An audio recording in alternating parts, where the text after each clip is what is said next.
figuring out a safe withdrawal rate in retirement is really about understanding kind of the approach of how to, put things in place. When we think about a lot of the rules that are out there, there's the 4% rule, which is pretty common in the industry. Dave Ramsey talks about the returns of the market being, 12% over time, and saying that you have the ability to take much higher withdrawals. You have Susie Orman on the flip end of the scale, where she's talking about, the 4% rule is dangerous, maybe considering no more than 3%.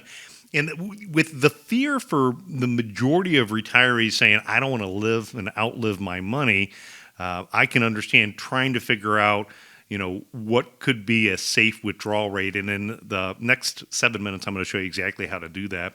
So in the first step, what you want to do is step number one is total up all of your financial assets. So you want to add up everything like your IRAs, your 401ks, your CDs, your Roth account, your brokerage, your savings, your checking, annuities, any pensions, and if they have a lump sum value associated with them.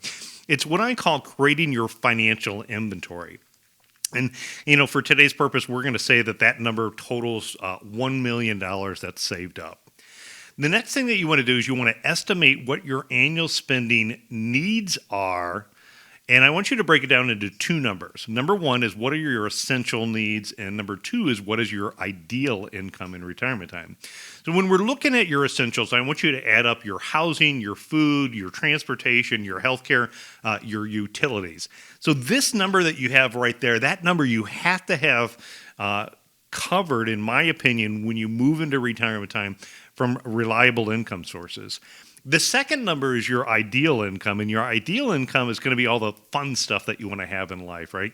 Your discretionary spending, so those trips and vacations, maybe it's the new shed that you always wanted to put in the backyard, or a new hobby that you're going to start, spend more money on golf, things like that. You want to look at, number three, considering shifting money from your risky assets to reliable income to cover those essentials. Using the example that we talked about, let's say that particular family needed $50,000 to cover their essential income, and their ideal income was $80,000. If looking at their reliable income source, let's say they don't have a pension, so their reliable source of income right now would be Social Security. So let's say Social Security is $40,000. If you take $50,000 that's needed minus 40, there's a $10,000 gap of what their essential income need is. And so what you do is you take and you can shift some money from the $1 million portfolio and use an investment vehicle that would provide that $10,000 a year. There's two different ways that you could do it. You could buy an investment that pays a fixed rate of return for a set period of time, and you know that would be covered, right? So if you needed $10,000, you could simply do the reverse math and say, here's the interest that I need, here's how much I needed to deposit. The other vehicle that's pretty popular with a lot of retirees are income annuities.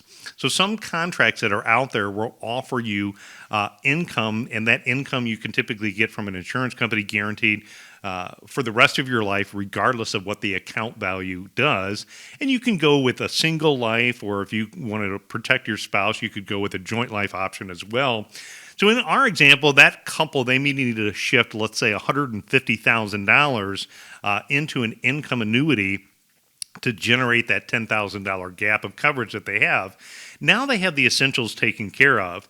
If you are going to do that, I would say it's very important, if you're talking or somebody is talking to you about an income annuity, to make sure that you ask that they provide you with a printout of the top 3 offers from the insurance companies of America. So don't just go with what one company is talking to you about.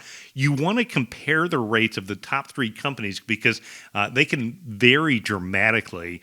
And then you also want to understand that even though you're getting that income guarantee, how is the investment vehicle actually working that's underlying that product? Is it a fixed index annuity? Is it a variable annuity? I tend to prefer having fixed index annuity.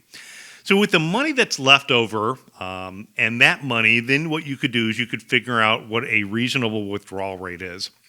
I think, conceptually that 4% withdrawal rate makes a lot of sense as you get older, or if you have stronger guaranteed income sources by following, again, like this advice, I think then you could have a little bit of a higher withdrawal rate, maybe 4.5%. So using that same $100,000, if they shifted $200,000 into income producing vehicles, that left them $800,000.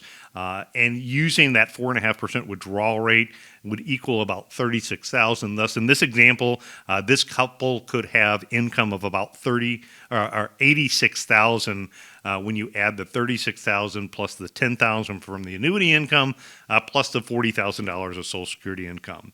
Don't forget, as you're running these factors, though, keep in mind you got to take into consideration planning for the potential of higher taxes in the future. You also want to build into your plan ability to fight off inflation over the long run.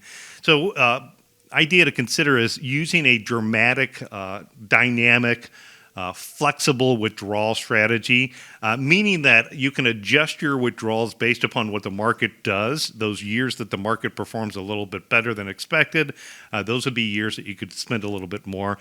Trying to spend your profits, not your principal. In those other years where your market performance is higher, maybe shift more money into providing you a pay raise or adding in more of an emergency account as well. So it's really not a magic number, but it's figuring out in your situation, how to develop a withdrawal strategy, how to figure out what your income needs are, both ideal and essential, and developing that plan that can get you away from constantly worrying about running out of money. And that's exactly what we do here at America's Retirement Headquarters.